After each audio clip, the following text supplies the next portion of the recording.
Con el fin de acercar las matemáticas a ustedes, de hacerlas más sencillas, más fáciles, con el fin de poder demostrar que si las matemáticas se enseñan bien, no son difíciles ni complicadas, hemos desarrollado este curso práctico de matemáticas Lexus. Este curso viene a dar énfasis en aspectos matemáticos importantes en el desarrollo de esta ciencia. Curso que, acompañado de un video, tiene como objetivo seleccionar problemas que son fundamentales para el entendimiento y el correcto manejo de esta ciencia.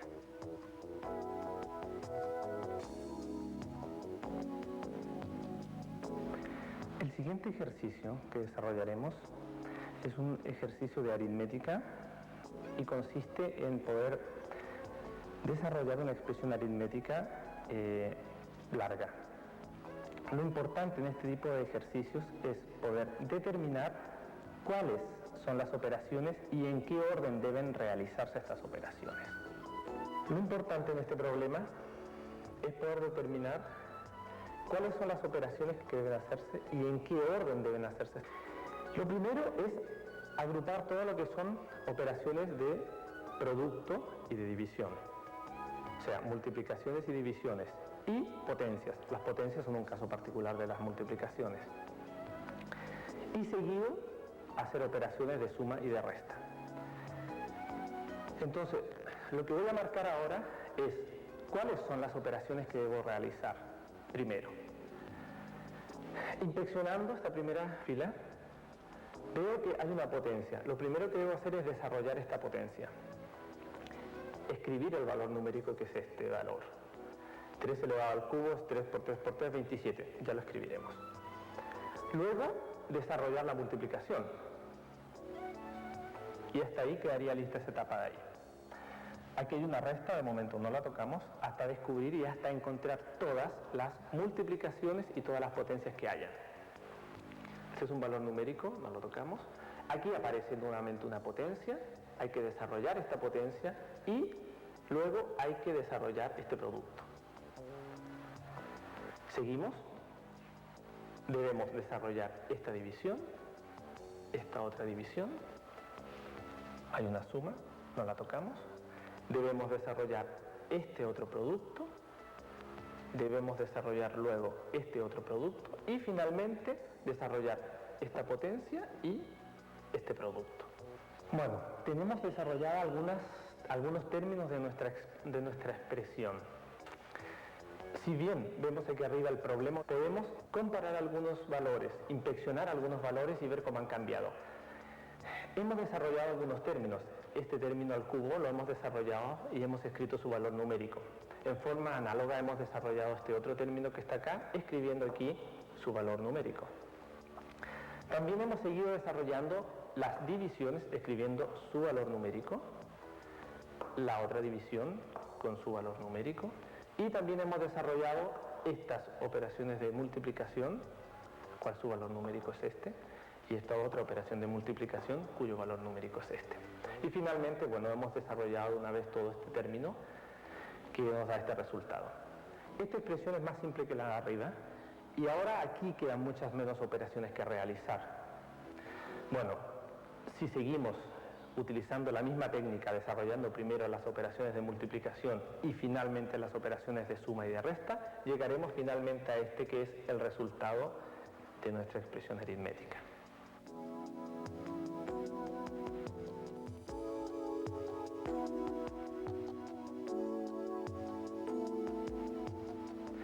En el siguiente problema, es un problema de aritmética y cálculo, nos vamos a dedicar a encontrar los divisores de un número. Para ello nos vamos a ayudar de la siguiente tabla que está en la pizarra y nos dedicaremos a encontrar los divisores de un número que está en la pizarra, que es 59.400.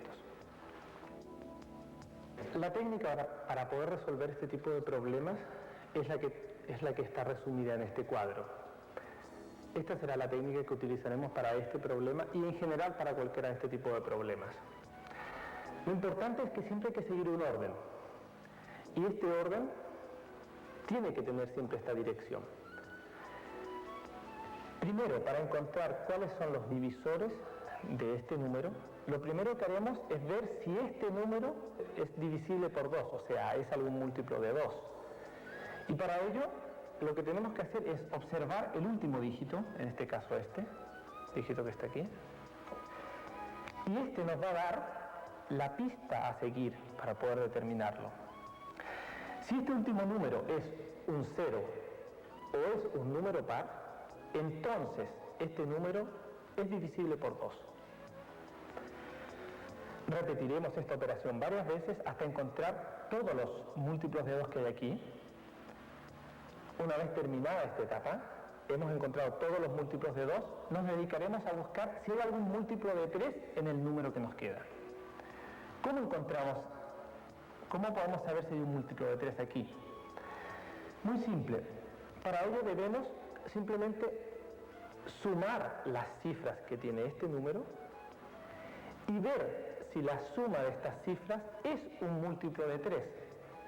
Por ejemplo, si la suma de los dígitos del número es 18, 18 es 3 por 6, por lo tanto es un número divisible por 3. En ese caso significa que este número sería divisible por 3. Una vez que agotamos y hemos encontrado todos los múltiplos de 3 de este número, probaremos ahora si es divisible o no por 5, si existe algún múltiplo de 5 en él. Y para ello, simplemente inspeccionaremos nuevamente el último dígito y veremos si el último dígito termina en 5. Si el último dígito termina en 5, este número es divisible por 5. Muy bien, realicemos estas operaciones.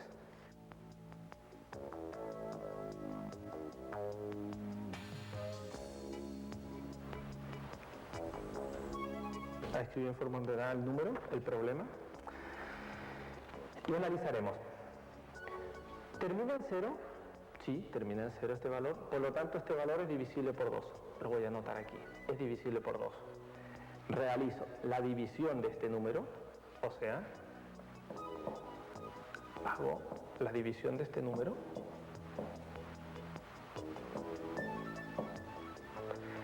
y esta división me arroja como resultado 29.700. Tomo 29.700 y lo voy a escribir aquí.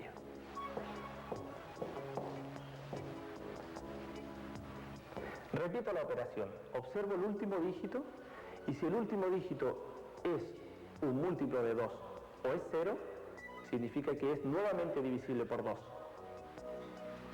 Es 0, por lo tanto es nuevamente divisible por 2. Realizo nuevamente la operación de división de este valor, de este número por 2 y me va a dar 14.850. Vuelvo a inspeccionar este número, reconozco que el último dígito es 0, por lo tanto es nuevamente divisible por 2, vuelvo a escribir 2 aquí. Vuelvo a dividir este número por 2, me va a quedar el siguiente valor, 7.425. Miro el último dígito, este dígito no es 0 ni es 2, por lo tanto no es divisible por 2. ¿Qué me queda por probar? Bueno, ya sé que no es divisible por 2, voy a seguir este orden. Voy a ver si es divisible por 3. Voy a sumar los dígitos. Los dígitos son 7, más 4, más 2, más 5. He sumado estos dígitos. Y la suma es 18. 18 es múltiplo de 3, sí, porque 3 por 6 es 18. Por lo tanto, este número es divisible por 3. Lo escribo aquí. Es divisible por 3. Y tomo este número y lo divido por 3. Si lo divido por 3 me da 2475.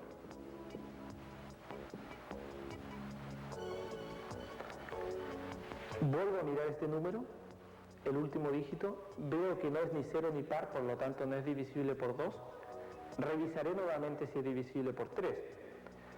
Sumo estos valores y efectivamente me da esta suma 18. 2 más 4 más 7 más 5, 18. Divisible por 3. Nuevamente escribo 3. Divido este número nuevamente por 3 y eso me da 825. Vuelvo a observar el último dígito. El último dígito no es ni 0 ni 2, por lo tanto no es divisible por 2. Revisaré si es divisible por 3. Vuelvo a sumar los últimos dígitos. 8 más 2 más 5, 15. 15 es un múltiplo de 3, sí, porque 3 por 5 es 15. Es divisible por 3. Vuelvo a escribir 3, vuelvo a dividir este número por 3, me da 275. Realizo nuevamente la operación, sumo.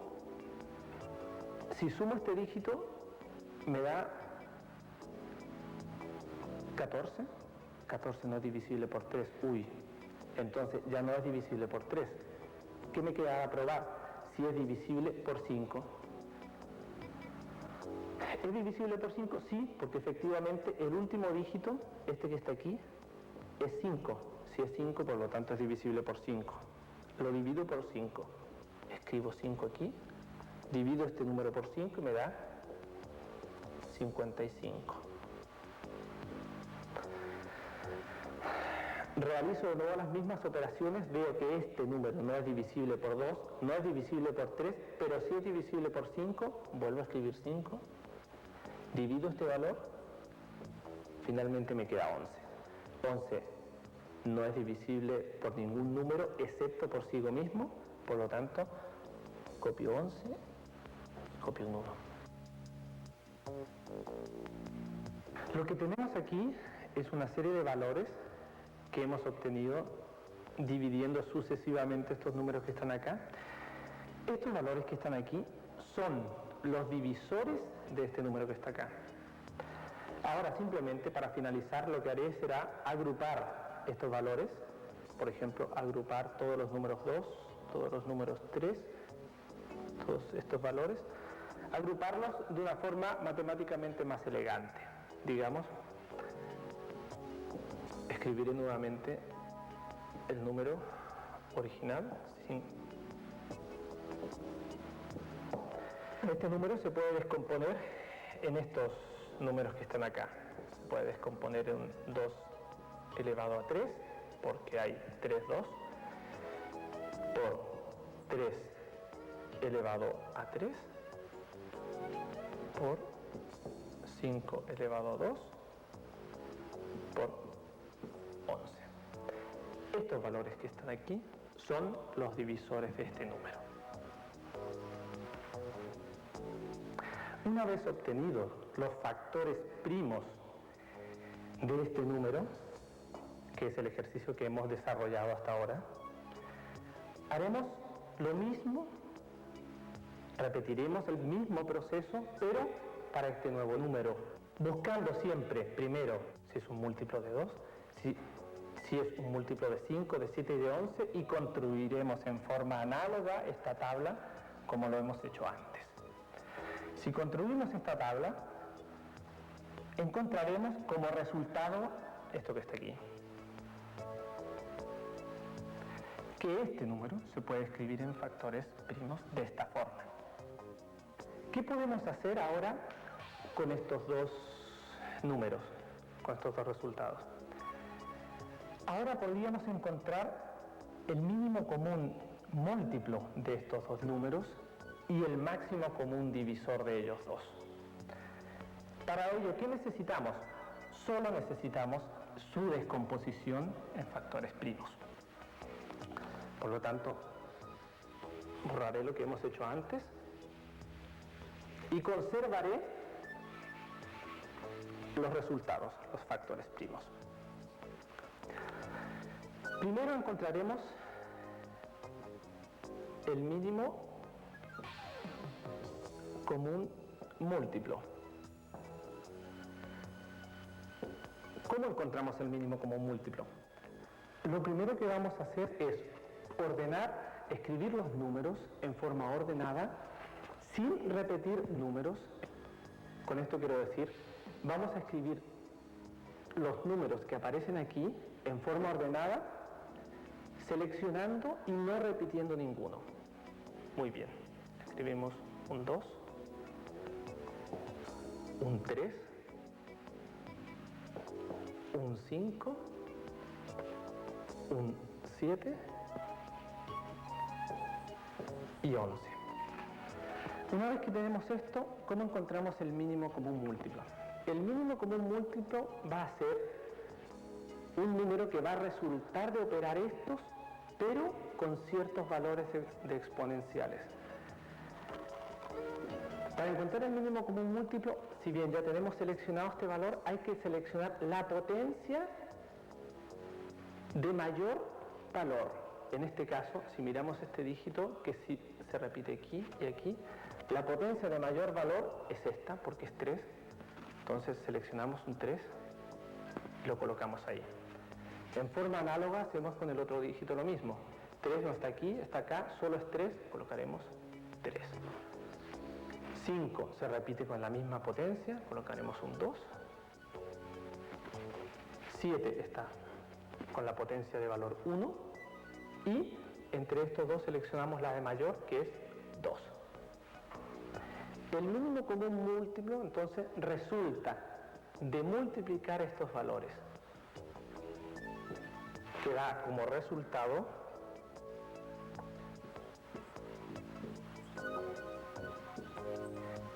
el siguiente número.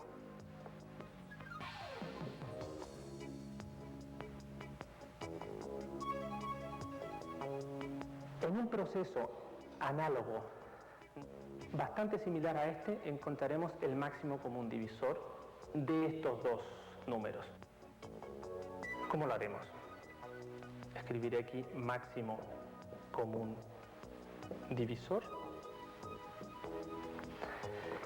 Y para encontrar el máximo común divisor, análogo a lo que se ha hecho aquí, debemos seleccionar los números que se repiten en los dos números. Por ejemplo, el número 2, y lo colocamos aquí. Buscamos qué otro número se repite. El 3 está aquí, pero no está aquí. El 5 está aquí y está aquí. Colocamos el 5. El 11 se repite, está aquí, también colocamos el 11. No hay más números que se repitan. Entonces, el máximo común divisor es el resultado de la siguiente operación, de multiplicar estos números, pero elevados siempre a la menor potencia que existe en los números estos. La menor potencia de 2 entre estos dos dígitos es esta, es 2. Selecciono un 2. La menor potencia de 5 es 2, que es igual en los dos, es 2. La menor potencia de 11 es 1, lo dejo igual, es 1. Esta operación da como resultado 1100, que es el máximo común divisor de estos dos números.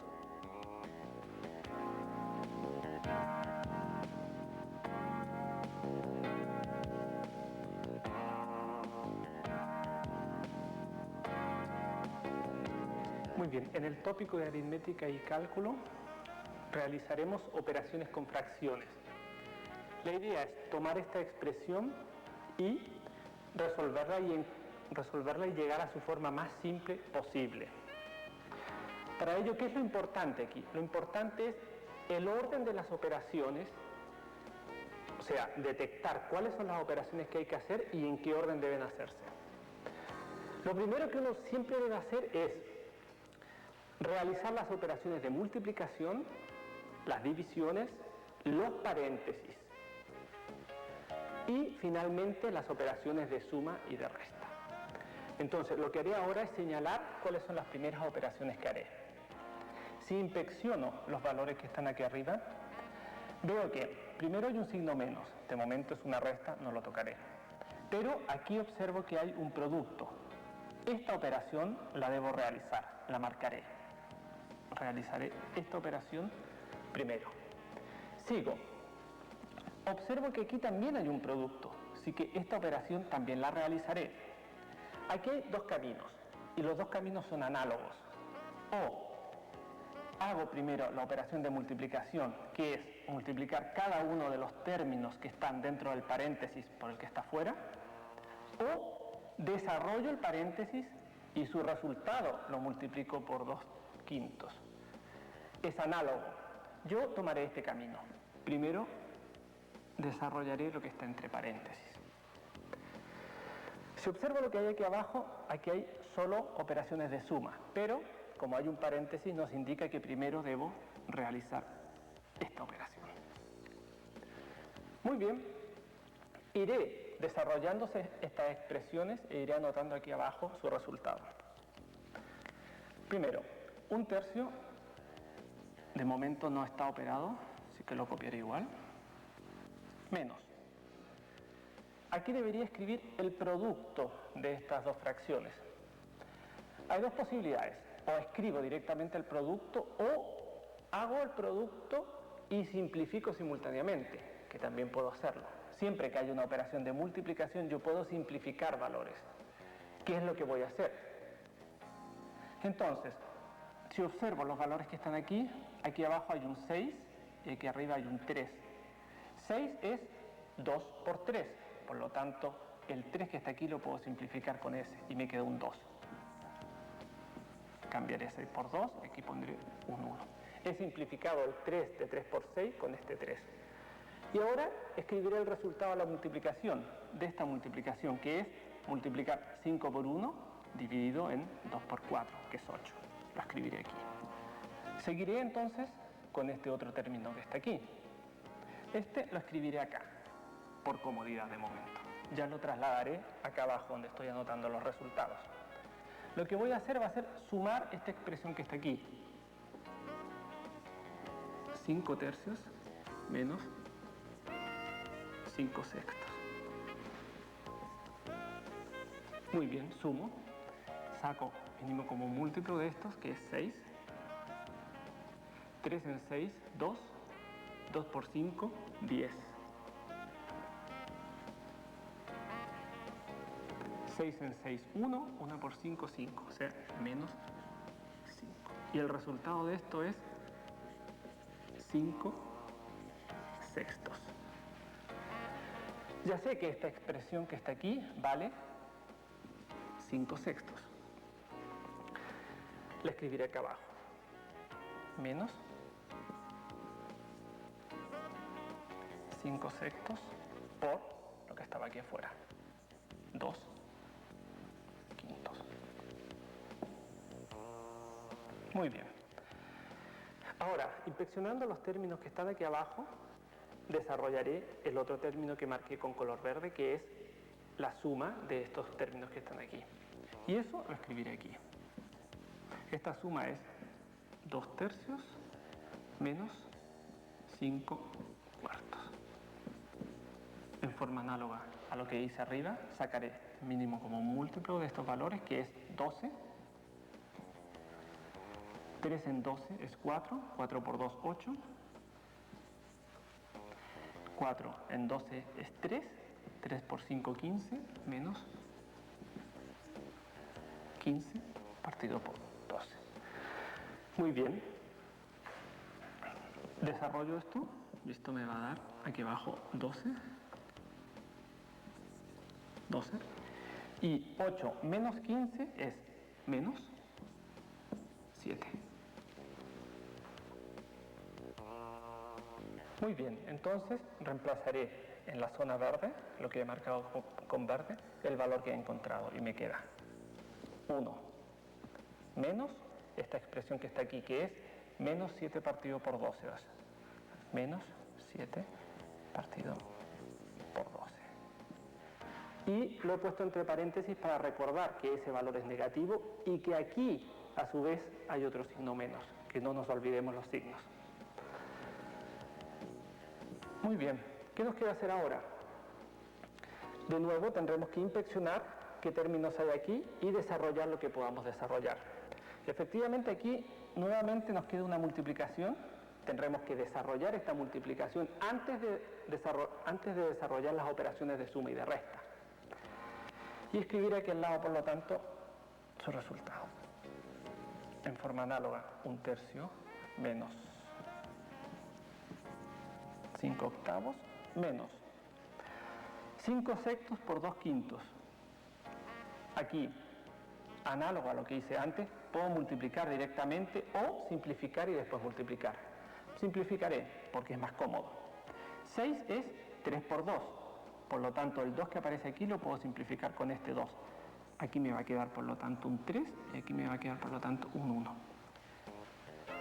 En forma análoga, aquí hay 5 y aquí hay 5. Puedo simplificar este valor con este y nos queda directamente 1/3, que lo escribiré aquí.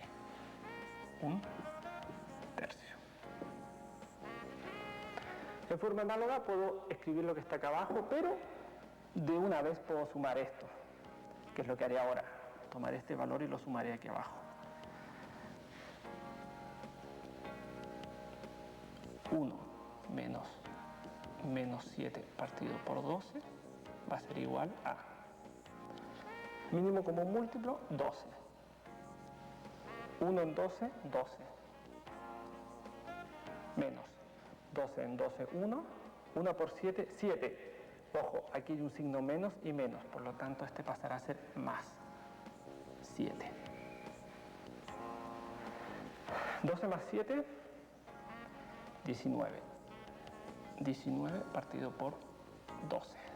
Por lo tanto, ya sé cuánto vale esto. 19 partido por 12. Lo escribiré aquí. 19 partido por 12. ¿Qué me queda? De momento me queda realizar esta operación de suma y finalmente dividir por este valor. Veamos. Seguiremos entonces. Aquí abajo copio 19 partido por 12 y aquí arriba tendré que colocar la suma de estos. Si inspecciono los valores que están abajo, veo que el mínimo común múltiplo de estos valores es 24. Lo escribiré. 3 en 24, 8. 8 por 1, 8. 8 en 24, 3. 3 por 5, 15. Menos, por lo tanto, 15. 3 en 24, 8. 8 por 1, 8.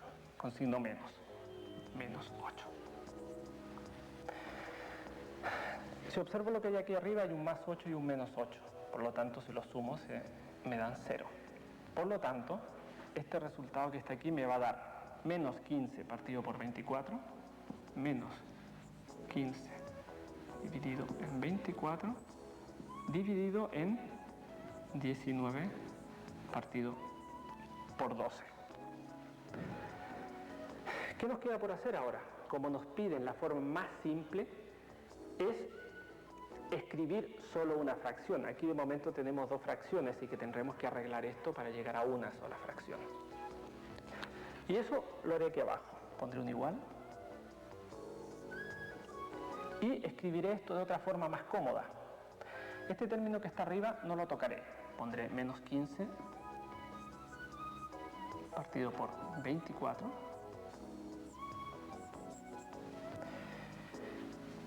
Por, aquí estoy dividiendo y ahora voy a pasar multiplicando este valor. Pero este valor lo que multiplicará será su inverso multiplicativo, que en este caso es 12 dividido en 19, que es el inverso multiplicativo de ese valor. Entonces ahora hemos pasado de tener una división a tener un producto. Un producto donde el término que está abajo está escrito aquí como su inverso multiplicativo. En forma análoga puedo simplificar aquí cosas. Veo un 12 y veo un 24. 24 es 12 por 2, así que puedo simplificar esto y poner un 2. Simplificar esto y poner un 1. Y ahora multiplicaré lo que me queda. 15 por 1 es 15, con su signo menos delante, menos 15, dividido en 2 por 19, que es 38. Y esta es la forma más simple de esta expresión.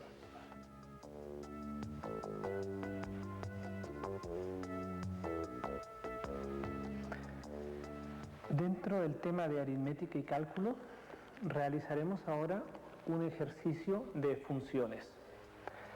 En este ejercicio de funciones haremos 5 preguntas sobre la misma función. Para ello comenzaremos por la primera pregunta. Nos piden calcular la imagen y la antiimagen de esta función. Por ejemplo, busquemos la imagen y la antiimagen de 7 para esta función. Primero, ¿cómo encontramos la imagen? Muy simple. La imagen es simplemente f de 7. Y f de 7 no quiere decir otra cosa que 7 al cuadrado más 2 por 7 menos 3. Que da como resultado 60. Muy bien, hasta aquí tenemos la imagen de 7 de esa función. ¿Cómo encontramos la antiimagen? La antiimagen es qué valor de esta función x da como resultado 7. Veamos, escrito esto sería: necesitamos encontrar este valor x de tal forma que la función dé valor 7. Esto es muy simple porque sabemos qué forma tiene f de x. F de x tiene esta forma. Por lo tanto, lo reemplazamos.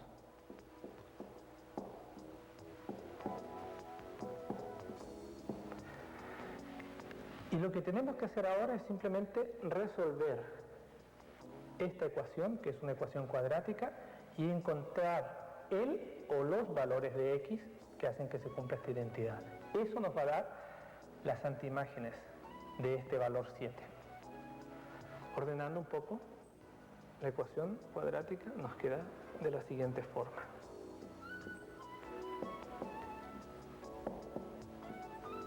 Simplemente he pasado el 7 al otro lado de la igualdad y nos queda una ecuación de esta forma. ¿Cómo resolvemos esto? De la forma clásica, como cualquier ecuación cuadrática. X va a ser igual a menos b menos 2 más menos la raíz cuadrada de este término al cuadrado, 4, menos 4 veces este por este. Menos por menos da más. Y 4 por este y por este es 40. Partido por 2 veces el valor que hay aquí delante, que es 1, o sea, 2. Esto nos va a dar como resultado 2 soluciones. Una que es menos 2 más la raíz de este término, que directamente lo sumaré, 44, partido por 2. Y la otra solución es 2 menos la raíz de 44, partido por 2.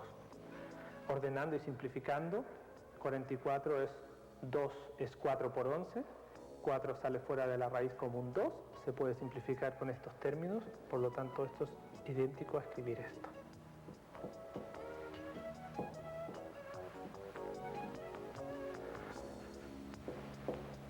Y en forma análoga aquí abajo tenemos que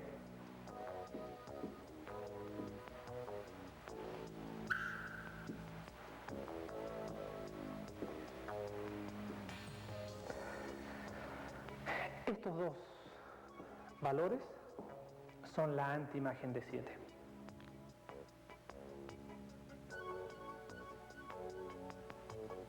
La siguiente pregunta es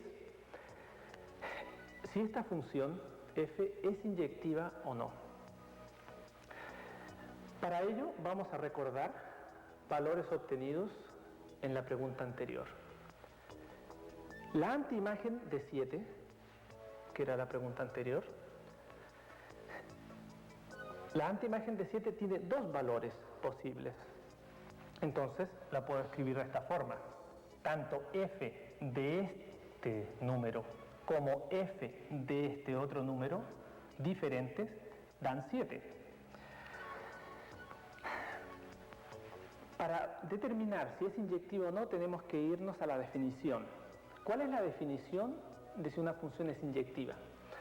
Una función es inyectiva si cumple lo siguiente. Para todo a, b, para todo punto de a, b que pertenezca al dominio de esta función, f de ese valor a tiene que ser igual a f de ese valor b, lo que implica que a tiene que ser igual a b. A y b, si los observamos aquí, no son iguales, por lo tanto, esta función no es inyectiva. En esta pregunta, lo que tenemos que hacer es escribir la función opuesta de nuestro problema original, la función inversa respecto al producto y la inversa respecto a la composición. Veamos, la función opuesta. La función opuesta es muy simple, es simplemente menos f de x. Menos f de x, ¿qué significa? Simplemente que tenemos menos x al cuadrado menos 2x más 3. Esta es la función opuesta. Muy bien, la función inversa respecto al producto. ¿Qué es la función inversa respecto al producto? La función inversa respecto al producto es simplemente 1 partido por f de x. ¿Qué es 1 partido por f de x? Es simplemente 1 partido por x al cuadrado más 2x menos 3. Y finalmente, la inversa respecto a la composición. La inversa respecto a la composición no existe en este caso. ¿Por qué? Porque en la pregunta anterior nos dimos cuenta que no era inyectiva, y si no es inyectiva, no existe inversa respecto a la composición. ¿A qué función corresponde f de 1 partido por f? ¿Qué cosa es importante aquí notar? Que este operador que está aquí no es una multiplicación, sino que es una operación de funciones. Esto se puede escribir de la siguiente forma. F de 1 partido por f de x. ¿Qué significa? Que en este caso mi x es esta función, que casualmente es la misma, pero su inversa multiplicativa. Y esto es, si lo seguimos desarrollando, es la siguiente expresión. F de 1 partido por f, donde f es mi expresión, sería lo siguiente. 1 partido por x al cuadrado más 2x menos 3 al cuadrado más 2 por 1 partido por x al cuadrado más 2x menos 3 menos 3. Lo que hemos hecho es aplicar a la función f este valor, y este valor es la inversa de esa, que serían estos términos que están aquí. Finalmente, desarrollando y ordenando esto, queda la siguiente expresión: 1 más 2 veces x al cuadrado más 2x menos 3 menos 3 por x al cuadrado más 2x menos 3 al cuadrado, todo esto dividido por x al cuadrado más 2x menos 3 al cuadrado. Esto es, toda esta expresión es f aplicada a 1 menos 1 partido por f. En este ejercicio nos piden dibujar de forma aproximada la representación gráfica de la función f, en este caso nuestra función f.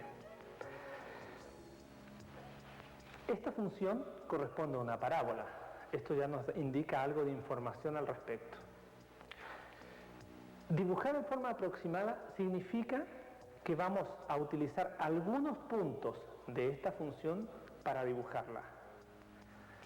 Y en el caso de esta función de una parábola, utilizaremos 3 puntos. Estos 3 puntos son la intersección con el eje X, que serán 2 puntos, y el vértice de esta parábola. No olvidemos que cuando dibujemos en este plano, un punto está definido por 2 coordenadas, la coordenada X tanto como la coordenada Y. Entonces, cuando busquemos el vértice, debemos buscar un punto, o sea, un valor de coordenada X y un valor de coordenada Y. Recordando, ¿cómo encontramos el vértice? El vértice de una parábola se define de esta forma. Y para los que aún han olvidado lo que es un vértice, el vértice es el punto, en este caso, de esta parábola, el mayor punto, o en este caso el punto menor de la parábola. Bueno, busquemos el vértice. Con esta expresión que está aquí podemos encontrar la coordenada X del vértice de la siguiente forma. X del vértice queda definido por menos b, que en la ecuación es b es 2, por lo tanto es menos 2, dividido en 2 veces a. A en esta ecuación es el valor que está aquí delante, que es 1, por lo tanto es 2. De esta forma, la coordenada X del vértice es menos 1.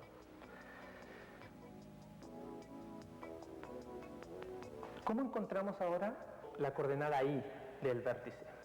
Muy fácil, simplemente evaluando en f de x vértice. Esto es simplemente evaluar f de menos 1. Y f de menos 1 es reemplazar menos 1 en esta expresión y el valor numérico que nos resulta de ello es menos 4. De esta forma tenemos la coordenada del vértice, que es menos 1, menos 4. Dibujemos esto. Menos 1 en X significa que estaríamos sobre este punto, que es el punto menos 1.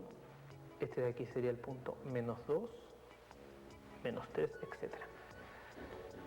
Y menos 4. 1, menos 1, menos 2, menos 3, menos 4. Este es el valor menos 4. Este de aquí sería el vértice de la parábola. Segundo paso, debemos encontrar la intersección con el eje de las abscisas. ¿Cómo encontramos la intersección con el eje de las abscisas? ¿Cómo encontramos la intersección con este eje, que es el eje de las abscisas? Simplemente buscando los valores de x de la función que hacen que y sea 0. O sea, los valores de x que hacen que y toma el valor 0 y y valor 0 se encuentra en este eje. Simplemente lo que tenemos que hacer es resolver la ecuación cuadrática. Tomamos la función y la forzamos a que se haga 0. La solución de esta ecuación son dos valores numéricos. 1 y menos 3. Por lo tanto, significa que los puntos de intersección con el eje X serán 1, 0, porque y vale 0 en esta posición, y menos 3,0 porque y vale 0 en esta posición. Los dibujamos, 1,0 y menos 3,0. 1,0 va a estar aquí y menos 3,0 va a estar aquí. Muy bien. ¿Qué nos queda determinar ahora? Nos queda determinar la intersección con el eje de las ordenadas. ¿Cómo determinamos la intersección con el eje de las ordenadas? Simplemente haciendo x igual a 0. ¿Qué valor de f hace que se cumpla que x sea igual a 0? Por lo tanto, reemplazando en la función, f de 0 es simplemente menos 3. Este valor que está aquí es la intersección con el eje de las ordenadas, o sea, la intersección con este eje que está aquí. ¿Qué punto es el que define esto? Es el punto 0 en x, porque x vale 0, menos 3. Dibujamos este punto y nos queda de la siguiente forma. 0, menos 1, menos 2, menos 3. Aquí está la intersección con este eje. En este momento tenemos todos los puntos que son importantes para poder dibujar la parábola. Los marcaré nuevamente con rojo y dibujaré la parábola. Este, que es el vértice, este punto y este, que son las raíces de la ecuación, o sea, la intersección con el eje X, y este que es la intersección con el eje Y. Ahora simplemente a mano alzada trazaremos la forma de la parábola.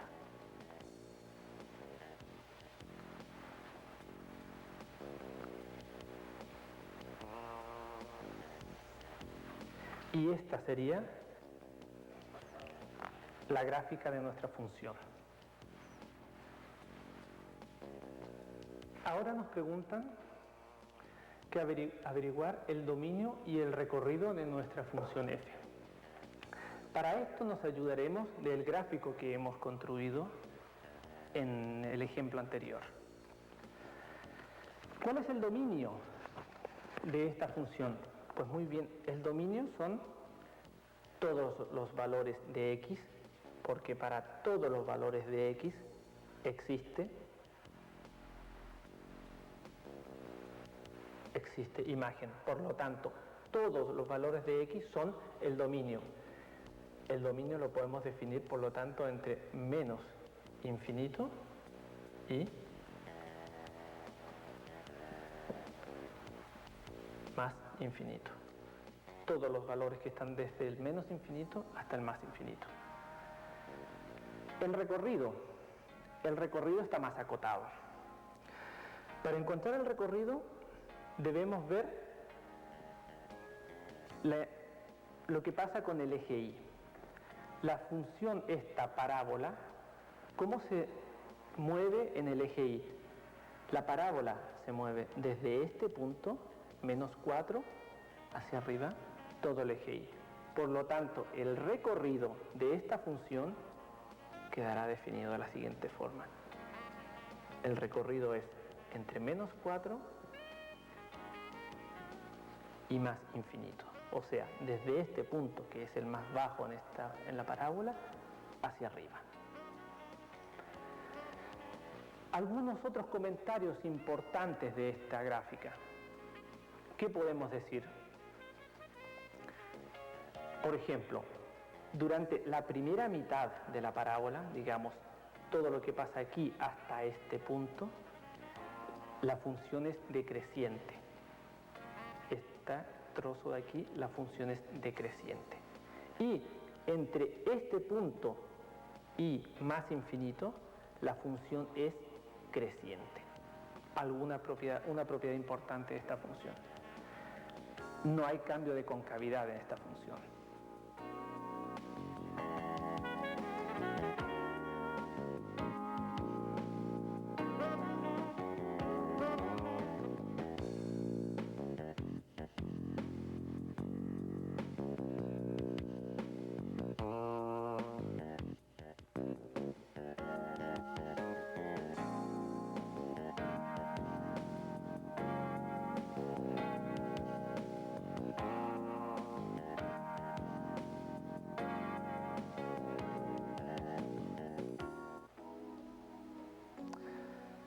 Muy bien, ahora dentro del tema de álgebra resolveremos un problema de sistemas de ecuaciones.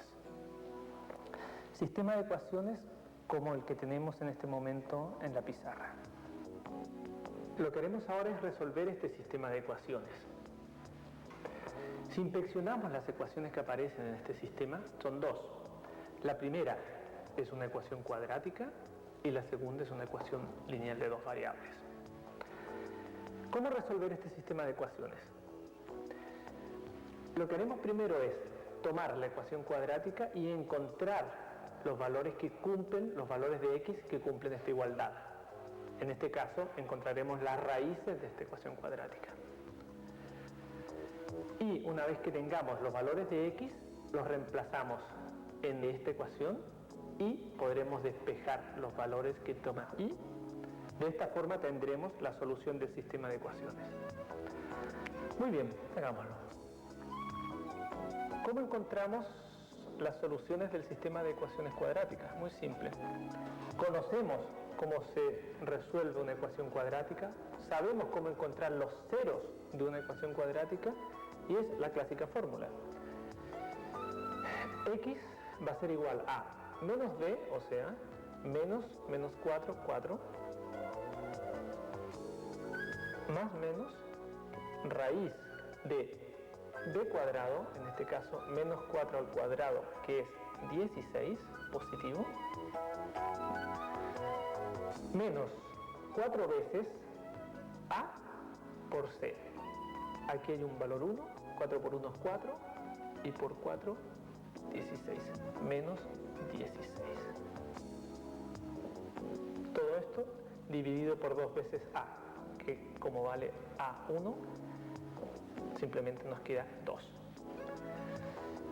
Esto nos generaría dos resultados, pero en este caso, casualmente, si sumamos menos 16 y 16 nos da 0. Por lo tanto, tendremos que la solución es de esta ecuación cuadrática, no son 2 puntos sino 1, o sea, la parábola va a tocar al eje X solo en un punto, y el punto es simplemente 4 partido por 2, 2. Por lo tanto, ya sabemos que X vale 2 de esta ecuación. Tomando este valor, lo reemplazamos en la segunda ecuación y nos va a quedar de la siguiente forma. 2 más y igual 3. Si despejamos aquí el valor de y va a ser igual a 3 menos 2, 1. Por lo tanto, la solución de este sistema de ecuaciones es y igual 1 y x igual 2.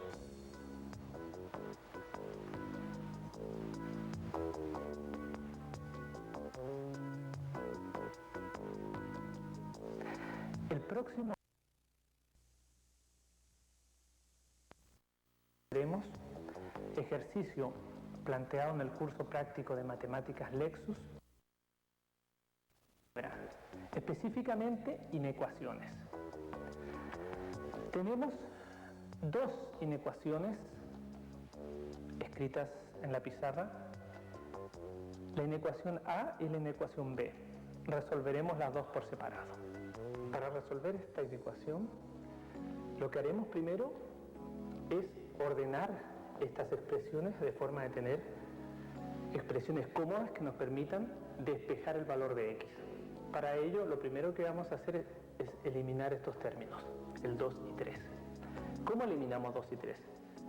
Lo podemos eliminar multiplicando ambos lados de la desigualdad por algún valor conveniente. En este caso, 6. Amplificamos este lado de la inecuación por 6 y este otro lado de la inecuación por 6.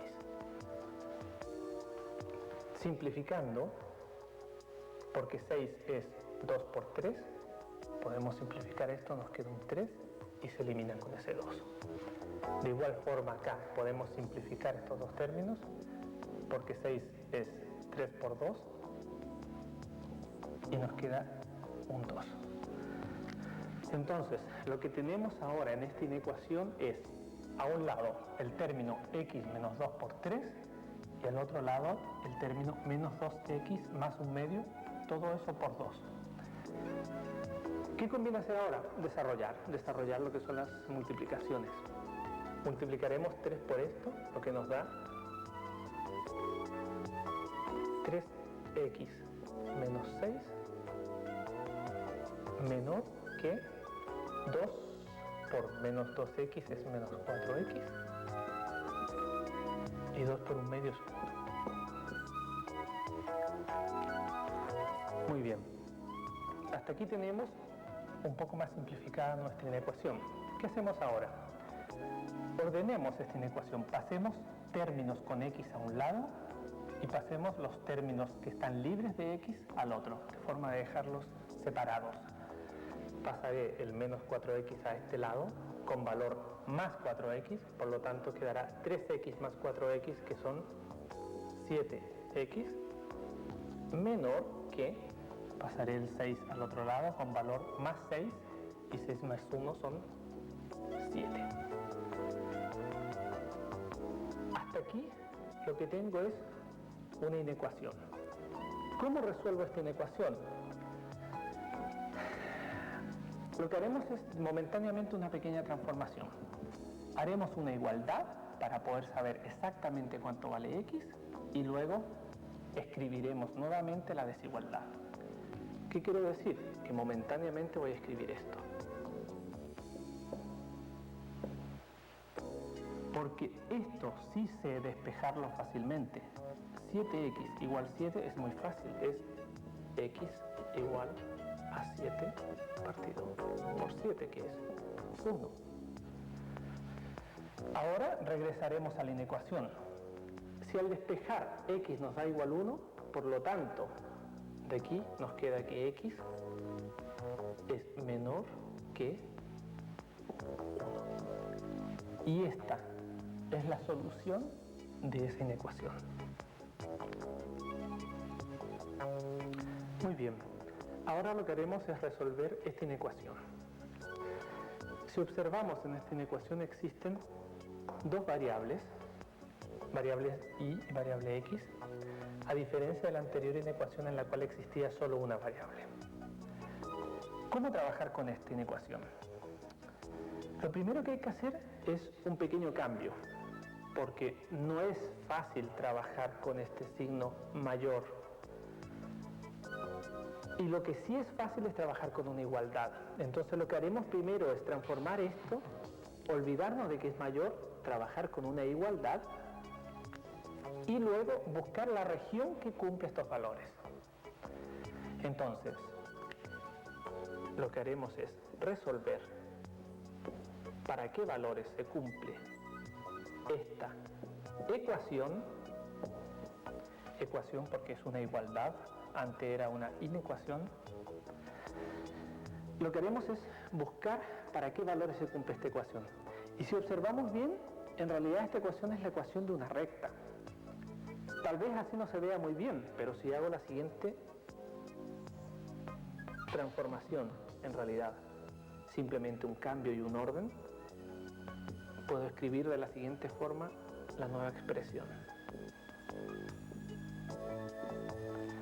Lo que he hecho en este momento es pasar a este lado de la ecuación el valor 5 y el valor x, por supuesto con los signos adecuados. Si vemos lo que hay aquí, esta es la ecuación de una recta. Dibujaremos la ecuación de la recta en un plano cartesiano y buscaremos la región que hace que se cumpla esta inecuación. Muy bien, ¿cómo dibujar la ecuación de una recta? Lo más fácil es buscar las intersecciones con los ejes. Veamos qué valor toma x si y es igual a 0.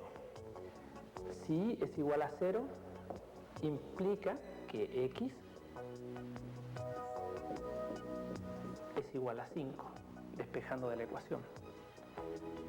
Y en forma análoga, veamos qué pasa para x igual 0. Para eso ocurre que y toma el valor 5 también. Por lo tanto, podemos dibujar la recta en el plano cartesiano. ¿Por qué 2 puntos? Porque 2 puntos definen una recta.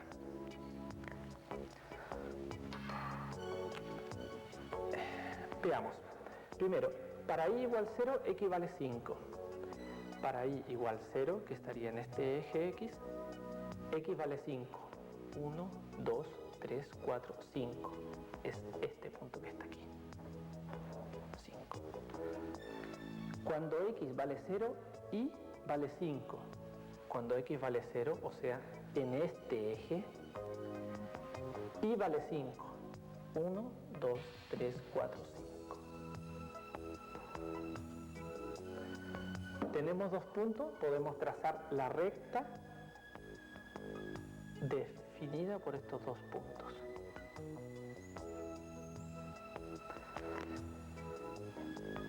Esta ecuación, que es esta recta, nos define el borde de la solución de esta inecuación. Veamos qué región es la que cumple esta inecuación.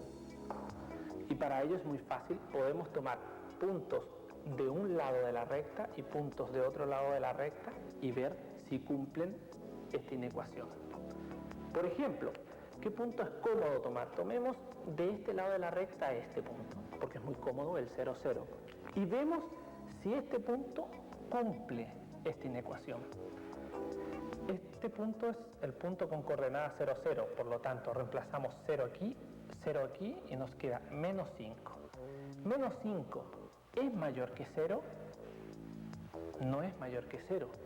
Por lo tanto, este punto no pertenece a esta inecuación. Probemos otro punto. Probemos algún punto que está por aquí. Probemos este punto. 5,5. Este punto cumple esta inecuación. Veamos. Reemplazo 5 en y y 5 en x. Nos queda 5 más 5, 10. 10 menos 5, 5. 5 es mayor que 0, sí, sí lo cumple. Este punto cumple la inecuación. Este punto que está acá abajo no cumple la inecuación.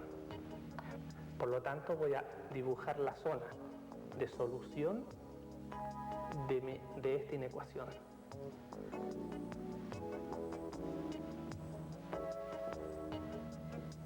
Toda esta va a ser la zona que cumple esa inecuación. Por último, ¿la recta cumple la inecuación? No, porque la recta es la igualdad y esto es solo un mayor. Si este término fuera mayor o igual, sí estaría incluida esta recta en la solución.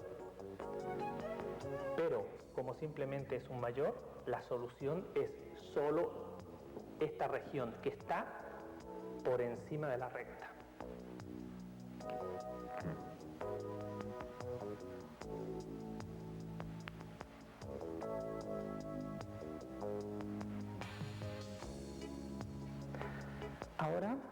resolveremos un problema de geometría plana.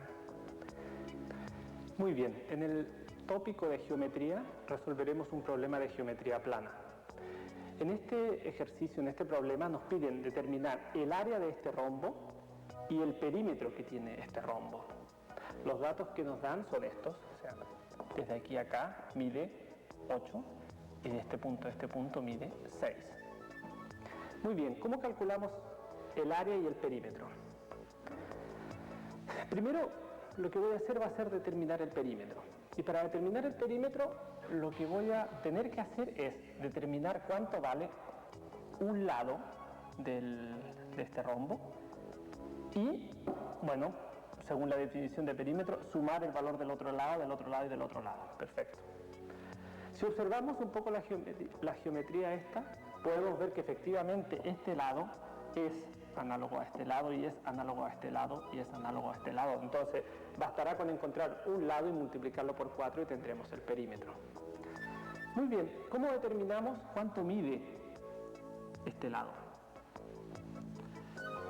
Si observamos lo que hay aquí adentro, podemos ver que esto se encuentra a 90 grados y la geometría, la figura geométrica que aparece aquí adentro es un triángulo rectángulo. Si en un triángulo rectángulo conocemos cuánto valen sus catetos, podemos encontrar cuánto vale su hipotenusa, que en este caso coincide con el lado del rombo. Entonces, muy fácil, usando Pitágoras encontraremos el valor del lado del rombo. A este lado lo llamaremos L. Utilizando Pitágoras entonces encontraremos el valor de este lado. Según Pitágoras, lo que tenemos que hacer es el cuadrado, la suma de los cuadrados de los catetos tiene que ser igual al cuadrado de la hipotenusa. Por lo tanto, la hipotenusa la podemos escribir como la raíz cuadrada del cuadrado de los catetos, que serán este y este, o sea, 3 al cuadrado más 4 al cuadrado. 3 al cuadrado más 4 al cuadrado. Esto es raíz de 3 al cuadrado es 9, 4 al cuadrado es 16, la suma es 25. Y la raíz de 25 es 5. Perfecto, ya sabemos cuánto vale este lado aquí. Este lado vale 5. Si este lado vale 5, ¿cuánto vale el perímetro? Si hemos dicho que todos los lados son iguales, simplemente es 4, o sea, 4 son los lados por 5. Por lo tanto, lo escribiré directamente aquí.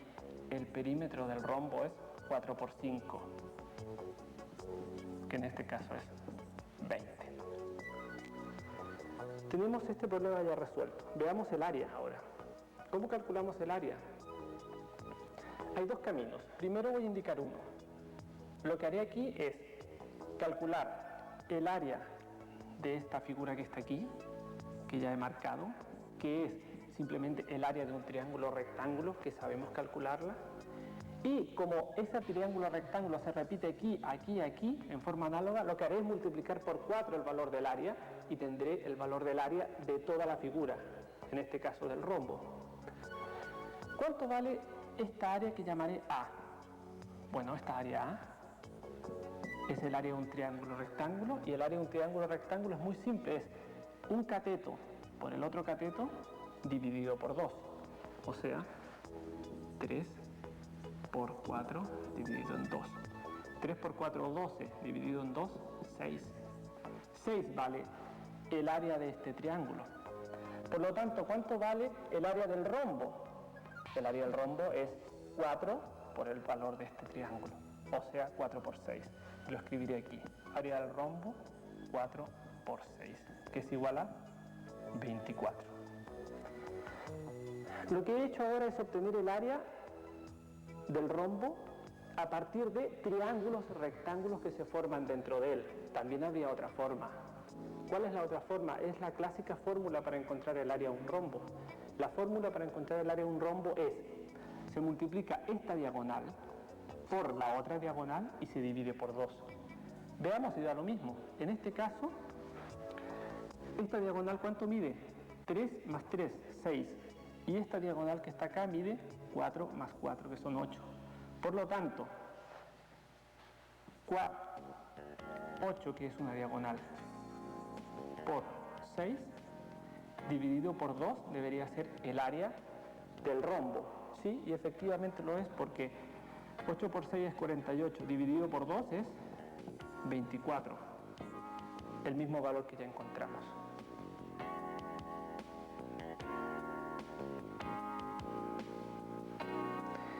Ahora resolveremos un problema de geometría del espacio. Trabajaremos con un prisma hexagonal. Nos piden determinar el área lateral de este prisma hexagonal, el área total, el volumen y el volumen del prisma.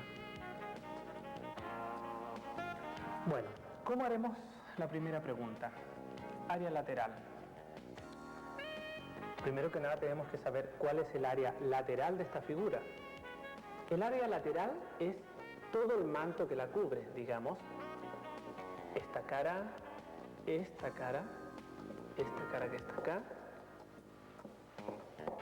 y las tres caras que están por el otro lado, que en este momento no se ven.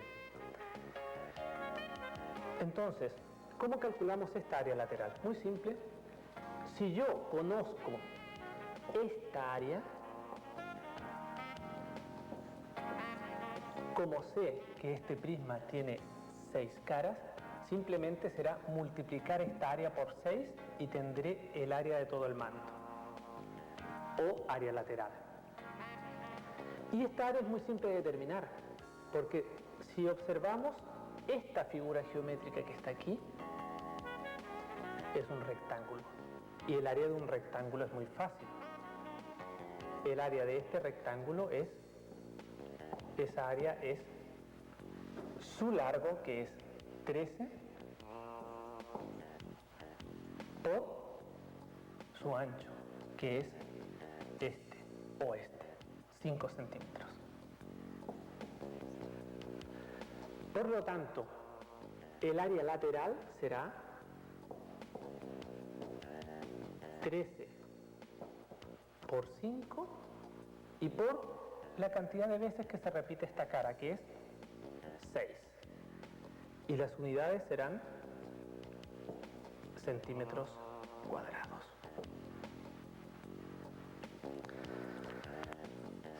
Muy bien, tenemos el área lateral. Calculemos ahora el área total.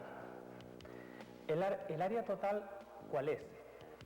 En este caso es el área lateral más el área de esta cara y de la cara que está atrás. El área lateral la tenemos, muy fácil. Lo que debemos determinar ahora es el área de esta cara, que además es igual al área que está atrás. ¿Cómo determinamos el área de esta cara? Usaremos una técnica similar a la que hemos usado antes en geometría plana. Vamos a descomponer esto en triángulos rectángulos. Voy a trazar esta línea y voy a construir aquí un pequeño triángulo rectángulo. Si esto mide 5 centímetros y esta superficie y este lado de aquí mide 5 centímetros, este trozo de acá mide 2,5 centímetros. Por lo tanto, sabemos cuánto mide la hipotenusa y el cateto de este triángulo rectángulo. ¿Podremos calcular el área de este triángulo pequeñito que está aquí? ¿Sí? ¿Qué cosas necesitamos saber en principio? En realidad lo que necesitamos saber es el valor de este cateto. Porque el área de un triángulo rectángulo es un cateto por el otro dividido por 2. ¿Cómo encontramos el valor de este cateto? Muy simple, utilizando Pitágoras. Conocemos un cateto, conocemos el valor de la hipotenusa y podemos encontrar el valor del otro cateto. A este lado de aquí lo voy a llamar C. Utilizando Pitágoras, entonces, podemos escribir la siguiente expresión. 2,5 al cuadrado, este cateto al cuadrado, más este otro cateto que no lo conozco al cuadrado, llamado C al cuadrado, debe ser igual a la hipotenusa al cuadrado, que sí la conozco, que es 5 al cuadrado. Simplemente despejamos el valor de c de aquí. C va a ser igual a la raíz cuadrada de 5 al cuadrado menos este valor que está acá, 2,5 al cuadrado. El valor C nos da como resultado 4,33 centímetros.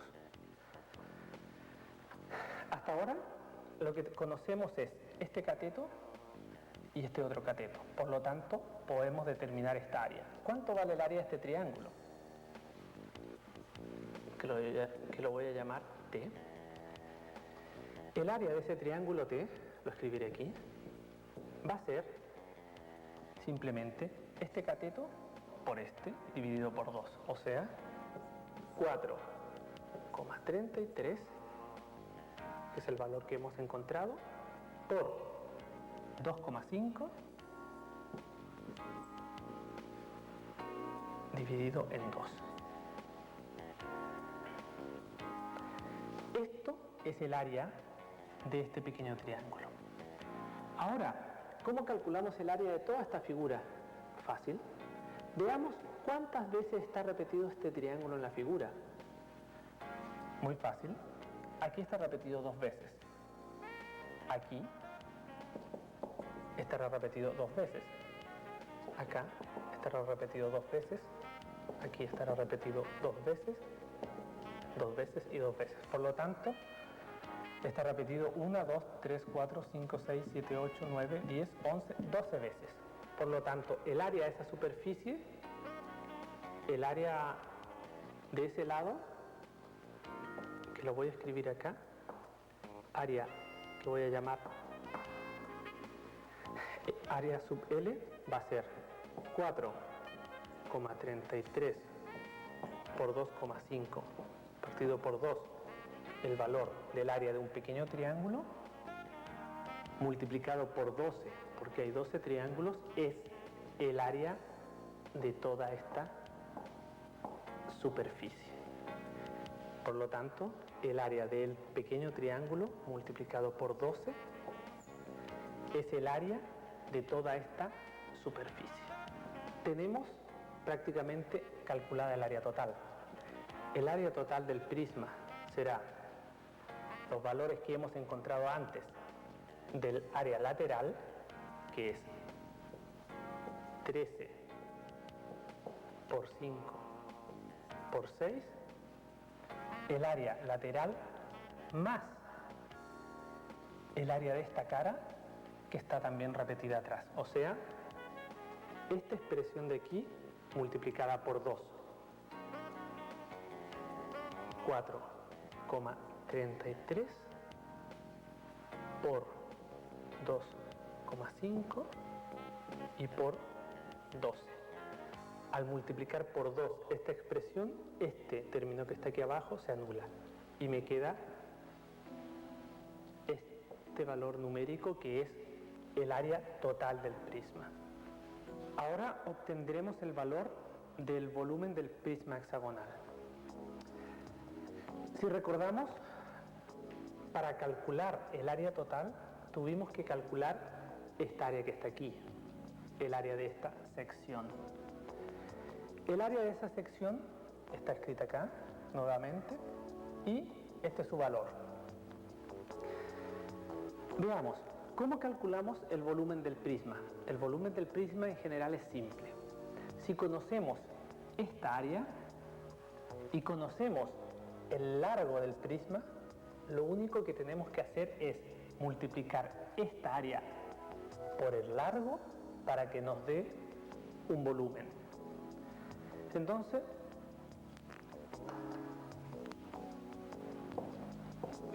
el volumen del prisma es muy simple. Es este valor que tenemos aquí, 64,95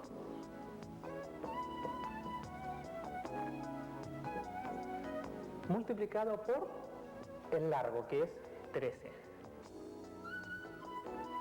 Y esto nos va a dar, y esto, por supuesto, con unidades de centímetros cúbicos. Hago hincapié en esto, nunca se nos olviden las unidades. Aquí también escribiré las unidades, centímetros cuadrados, porque es un área. Este valor de área es centímetros cuadrados. Este valor que está aquí, que es el área de esta cara, también está en centímetros cuadrados, que multiplicadas por centímetros nos dan centímetros cúbicos. Muy bien, en esta tabla tenemos el resumen de los resultados de las preguntas que nos hicieron sobre el prisma hexagonal. Tenemos el valor del área lateral, el valor del área total y el volumen de nuestro prisma hexagonal.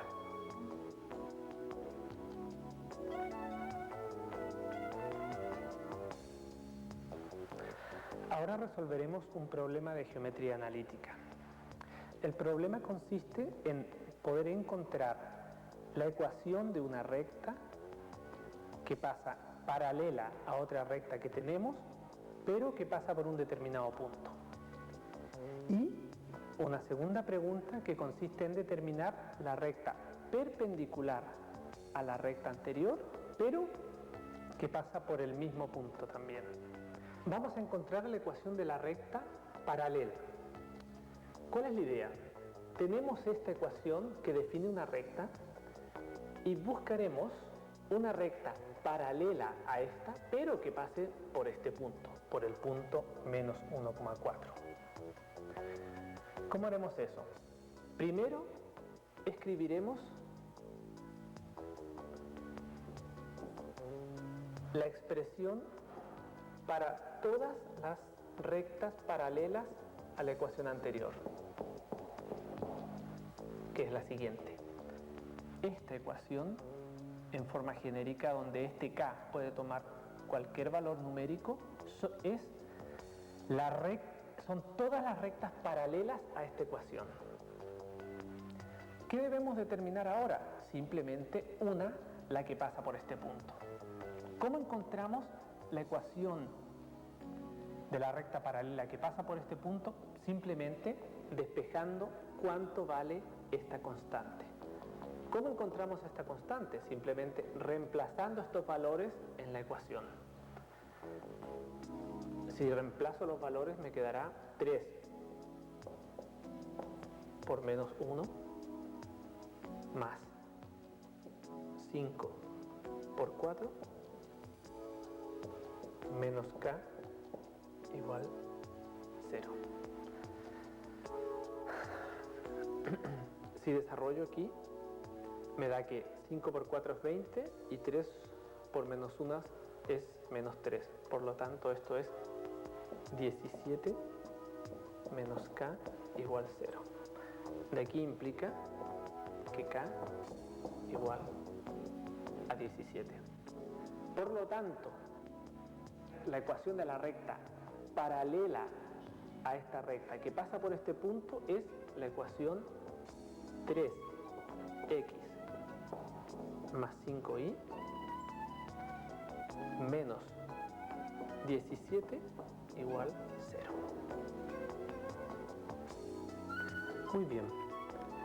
En este momento tenemos la ecuación de la recta paralela. Busquemos la ecuación de la recta perpendicular a esta recta y que pase por este punto. Para ello nos ayudaremos de este pequeño plano cartesiano. ¿Por qué? Porque en este momento lo que tenemos que hacer es buscar la perpendicular y para eso nos ayudaremos de los vectores directores. Veamos, ¿cuál es el vector director de esta recta?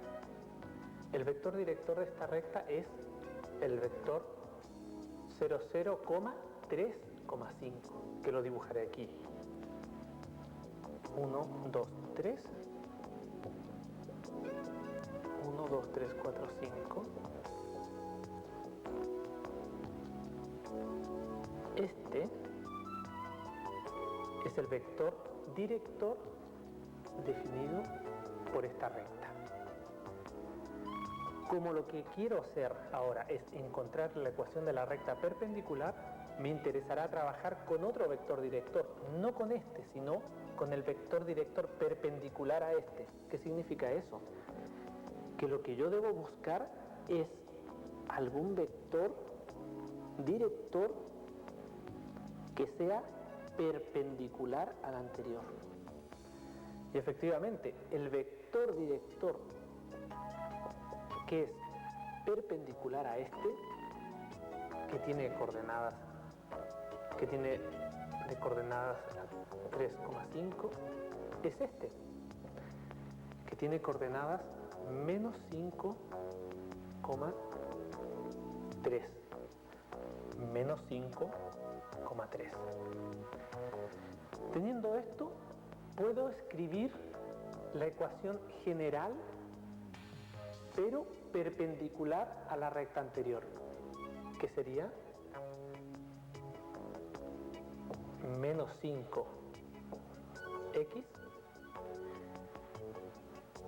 más 3y más k igual 0.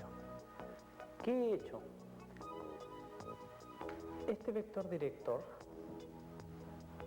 que define en cierta medida esta recta, se construye a partir de tomar el valor 3 y 5 y reemplazarlo aquí. Ahora, para construir la nueva ecuación de la recta perpendicular, tomo el vector director perpendicular, que tiene coordenadas menos 5,3, y reemplazo esas coordenadas en la nueva ecuación. Esta es la ecuación general perpendicular a esa. Ahora, igual que en el caso anterior, necesito encontrar, no todas, porque aquí están todas las rectas perpendiculares, necesito encontrar una, la que pasa por el punto menos 1,4. Y para ello es simplemente despejar el valor k. ¿Cómo? Reemplazando aquí las coordenadas menos 1,4, que son las coordenadas del punto que deseo. Esto nos quedará entonces, reemplazando, es 5 por menos 1 más 3 por 4 más k igual 0. Esto es 5 más 12 más k igual 0. Por lo tanto, 17 más k igual 0.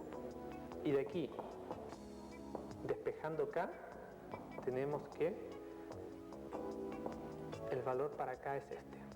Por lo tanto, la ecuación de la recta perpendicular a esta, que pasa por este punto, será la recta menos 5x más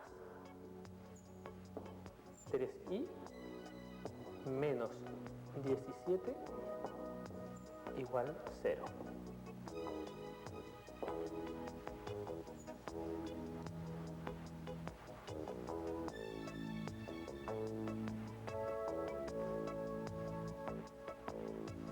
El siguiente problema que hemos seleccionado del libro son problemas de trigonometría.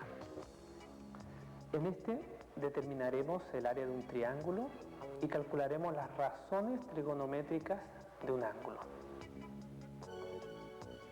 Ahora haremos un problema de trigonometría, de razones trigonométricas. Lo que nos pide en el problema es determinar el perímetro y área de una figura geométrica. En este caso, de esta figura geométrica es un triángulo rectángulo. Los datos que nos da el problema son un cateto del triángulo y el valor que tiene el seno del ángulo opuesto a este cateto. Nos piden calcular el perímetro y área de este triángulo y también nos piden calcular todas las razones trigonométricas de este ángulo alfa. Muy bien, ¿cómo haremos eso? Primero, para encontrar el perímetro, lo que tenemos que hacer es encontrar cuánto valen sus lados, porque si sumamos todos sus lados, nos va a dar el valor del perímetro. Pero para ello, recordemos antes esta pequeña tabla que está aquí. Esta tabla que está aquí tiene resumidas las definiciones de las identidades trigonométricas de este ángulo alfa para este triángulo. Recordemos que seno de alfa se define como el cateto opuesto a partido por c, que es la hipotenusa del triángulo.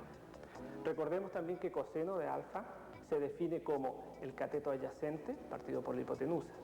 Y que finalmente la tangente de alfa es el cateto opuesto partido por el cateto adyacente, o sea, a partido por b. Observando esto que está aquí, de inmediato podemos utilizar este dato del problema. Nos dice que seno de alfa es 5/8. Si observamos, seno de alfa es el cateto opuesto partido por la hipotenusa. Por lo tanto, este 5/8 es el cateto opuesto, 5, partido por esto que está aquí, que es la hipotenusa, que en este momento lo voy a llamar L, que es el lado de este triángulo. Por lo tanto, esto es igual a 5 partido por L. Y de aquí puedo despejar cuánto vale L. De aquí simplemente L es 8. Por lo tanto, la hipotenusa vale 8. En este momento, ¿qué cosa tenemos? Tenemos lo que vale la hipotenusa de este triángulo y el cateto. Para calcular el perímetro, ¿qué nos estará faltando? Simplemente nos falta saber cuánto vale este lado. ¿Cómo encontramos cuánto vale este lado? Por Pitágoras. ¿Qué decía Pitágoras? Bien, Pitágoras dice que este cateto, que llamaré E, al cuadrado más este otro cateto al cuadrado, tiene que ser igual a la hipotenusa al cuadrado. Y lo escribiré aquí abajo. 5 al cuadrado más el E al cuadrado tiene que ser igual a 8 al cuadrado. Si despejo y saco raíz de aquí, me va a quedar que E vale raíz de 39. Por lo tanto, ya sé que este lado que está aquí, que lo escribiré nuevamente acá, vale raíz de 39. Muy bien, en este momento tenemos cuánto valen todos los lados de nuestro triángulo. Por lo tanto, podemos calcular el perímetro. El perímetro simplemente va a ser la suma de sus lados. Va a ser 5 más 8 más raíz de 39, que es 5 más 8, 13, más raíz de 39.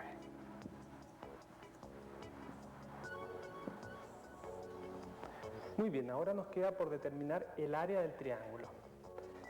¿Cuánto vale el área de un triángulo rectángulo? Que es este el caso. El área de un triángulo rectángulo es un cateto por el otro dividido por 2. Por lo tanto, será muy simple. Será 5 por raíz de 39 dividido por 2. 5 por raíz de 39, que es el otro cateto, dividido por 2. Ese es el área de este triángulo. Veamos, finalmente la pregunta B nos pide todas las razones trigonométricas. Si bien vamos nuevamente a nuestra tabla, aquí tenemos resumidas todas las razones trigonométricas. Veamos, la primera razón trigonométrica es seno de alfa, que ya la tenemos, así que no la escribiré, es 5/8. ¿Qué otra razón trigonométrica nos queda por calcular? ¿Cuánto vale coseno de alfa? Que lo escribiré acá. Coseno de alfa es el cateto adyacente partido por la hipotenusa. En nuestro triángulo, ¿qué es? El cateto adyacente es raíz de 39 y la hipotenusa es 8. Por lo tanto, coseno de alfa será raíz de 39 dividido en 8. Y finalmente, la última razón trigonométrica que nos queda es la tangente de alfa. Lo escribiré aquí, tangente de alfa. Tangente de alfa se define como A partido por B. En este caso es cateto opuesto al ángulo partido por el cateto adyacente. En nuestro caso será 5 partido por raíz de 39.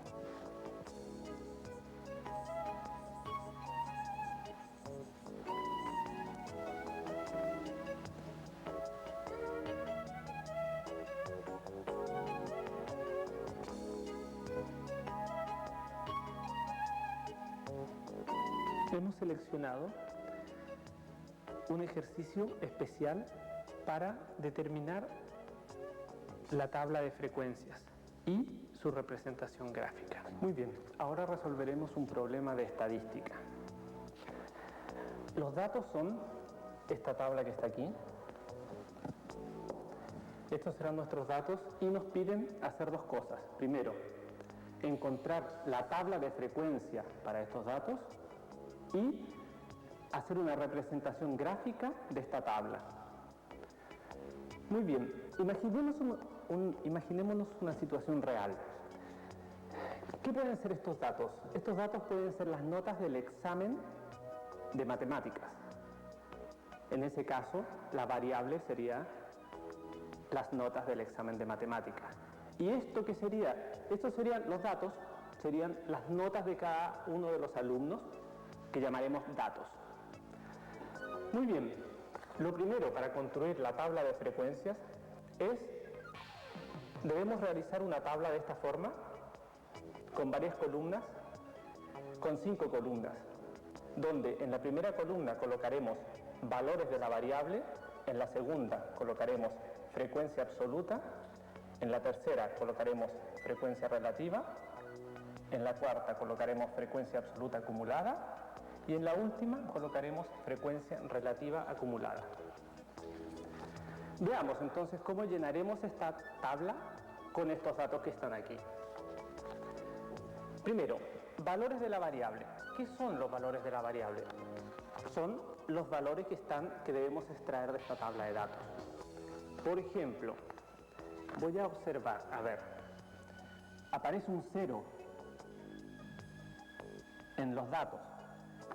0 es uno de los valores de la variable. En forma análoga, si sigo observando, voy a encontrar un 1, puedo encontrar un número 2, puedo encontrar un 3 y así sucesivamente iré encontrando valores y esos los escribiré aquí, en forma ordenada. Veamos, primero encontré el 0, escribiré 0. Después, observando, encontré un 1, escribiré un 1, segundo valor de la variable. Después encontré un 2 y así sucesivamente llenaré esta tabla. Muy bien, lo que tenemos aquí son los valores de la variable para estos datos que tenemos aquí arriba. Muy bien, veamos cómo obtenemos la frecuencia absoluta. Muy simple, para encontrar la frecuencia absoluta lo que tenemos que hacer es observar cuántas veces se repite esta variable en nuestros datos. Voy aquí arriba y observo dónde hay un 0. Hay un 0 aquí y hay otro 0 acá. Por lo tanto, se repite 2 veces. Escribiré un 2 aquí. De forma análoga, tomaré este valor y lo buscaré en la tabla. Observo la tabla y veo que aquí hay un 1 y no hay más. Por lo tanto, la frecuencia absoluta de este 1 es 1. En forma análoga iré buscando todos los valores y llenando esta columna. En este momento tenemos llena nuestra columna con las frecuencias absolutas. Aquí abajo anotaremos la suma de todos estos valores. Si sumamos todos estos valores nos va a dar 40. ¿Qué es 40? 40 es el número de datos. El número de datos es simplemente contar cuántos hay aquí, es el total que hay aquí. Estos son 40, el número de datos, que coincide que es la suma de las frecuencias absolutas. Muy bien, ahora escribamos la frecuencia relativa, que sería esta columna que está aquí. ¿Cómo construimos la frecuencia relativa? La frecuencia relativa es simplemente un cambio de escala. Es trabajar con la frecuencia absoluta, que son estos valores, pero dividido por el número de datos que hay, que es 40. Por lo tanto, aquí yo escribiré 2 dividido en 40. El segundo valor será, por lo tanto, 1 dividido en 40. Y así sucesivamente llenaré toda la tabla. Una vez que tenemos la columna con las frecuencias relativas, voy a escribir acá abajo la suma de ella. Y la suma de esta es muy simple. es 1, la sumatoria de todos estos valores. ¿Por qué? Porque es simplemente adimensionalizar estos valores dividiendo la suma por 40, que nos va a dar 1, como son 40 elementos. Muy bien, ahora llenaremos la columna de las frecuencias absolutas acumuladas. ¿Cómo haremos esto? Simplemente sumando sucesivamente los valores de la frecuencia absoluta. Los anotaremos aquí. El primero es muy simple. Como el primero es 2, simplemente escribiré 2. En el segundo casillero aquí, tengo que colocar la suma acumulada, o sea, sumaré 2 más 1, que en este caso es 3, 2 más 1. Para llenar esta otra casilla, lo que haré es sumar de nuevo acumulando 4 más 1 más 2. 4 más 1 más 2. Muy bien, ahora llenaremos la tabla de frecuencias relativas acumuladas. Esta columna se calcula en forma análoga a lo que se hizo con la frecuencia relativa. Vamos a adimensionalizar nuestra frecuencia absoluta acumulada. Adimensionalizar porque la dividiremos por 40, como hemos hecho aquí. ¿Por qué? Porque 40 es el número de datos. Entonces, muy bien, la frecuencia relativa acumulada será tomar este valor y lo dividiremos por 40.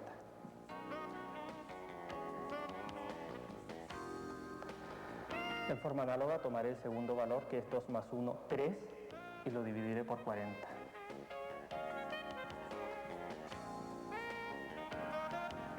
Y el resto de valores se llenan en forma análoga. Muy bien, si observamos nuestra tabla, nuestra columna con la frecuencia relativa acumulada, vemos también que se repite que el último valor de ella es 1, lo que tiene sentido y que nos indica que nuestros cálculos están bien hechos. Porque este es el valor adimensional, o sea, es dividir 40 por 40, tenemos que llegar a 1. En este momento hemos construido nuestra tabla de frecuencias. Y lo que haremos ahora será responder la segunda pregunta, que es hacer una representación gráfica de nuestra tabla de frecuencias. Haremos una de las tantas representaciones gráficas. Haremos gráficos de barras o de líneas.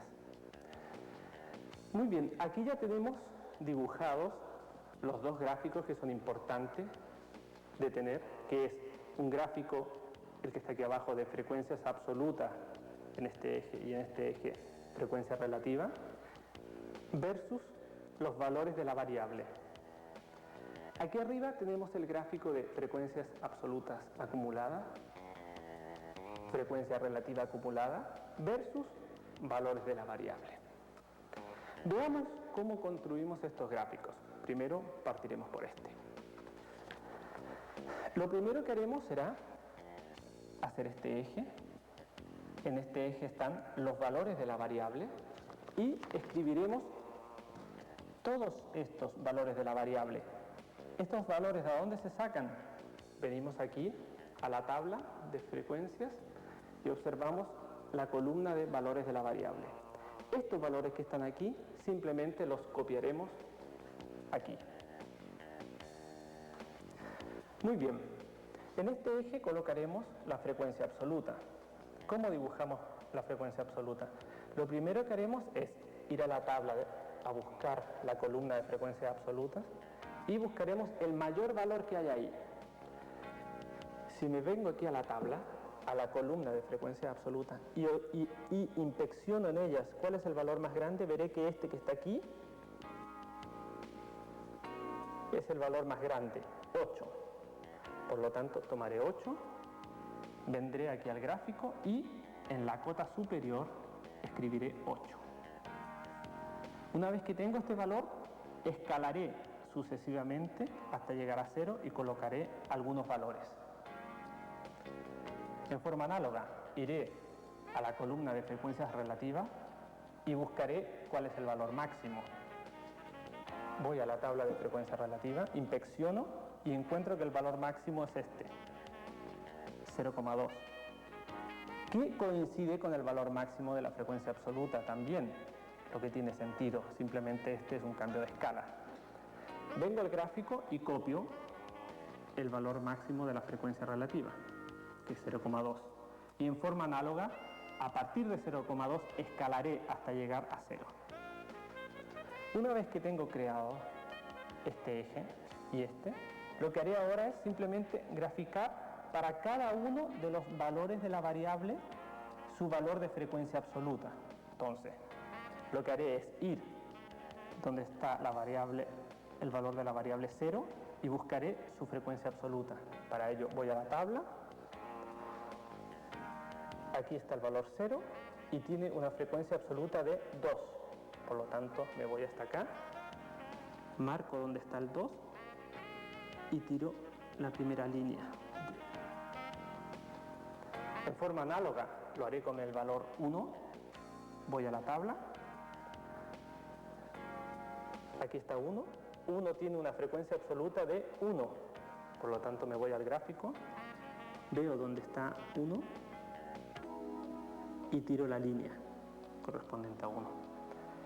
Este procedimiento lo repetiré para todos los valores de la variable y el resultado es este gráfico que está aquí.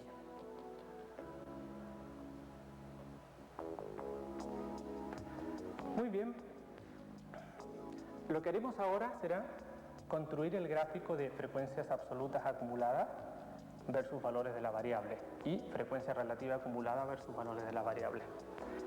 En forma análoga a lo que hemos hecho con el gráfico anterior, iremos a la tabla, buscaremos la cota máxima para la frecuencia absoluta, la escribiremos y escalaremos sucesivamente.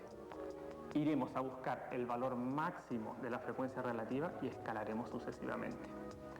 Muy bien, veamos en la tabla.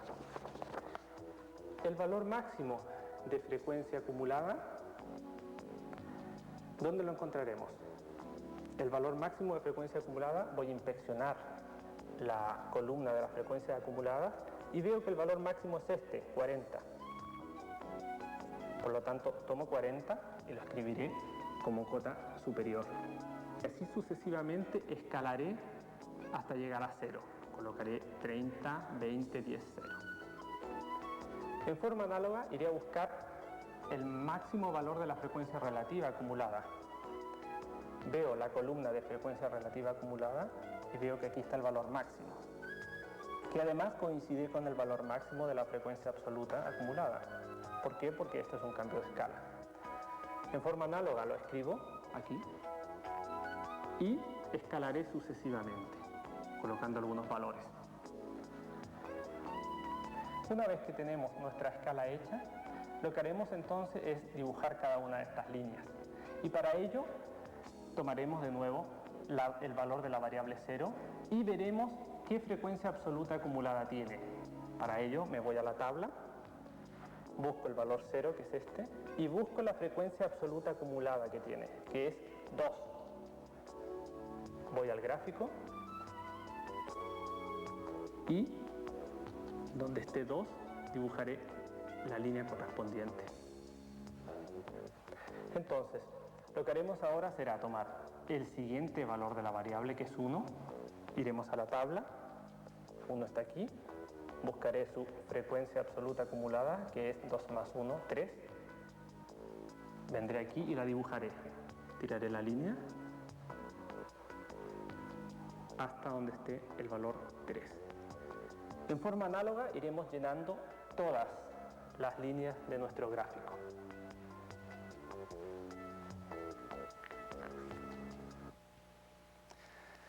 Bueno, no me queda más que darle las gracias por su atención a todos ustedes y agradecer en forma especial a todas las personas que han trabajado en el desarrollo de este curso práctico de Matemáticas Lexus.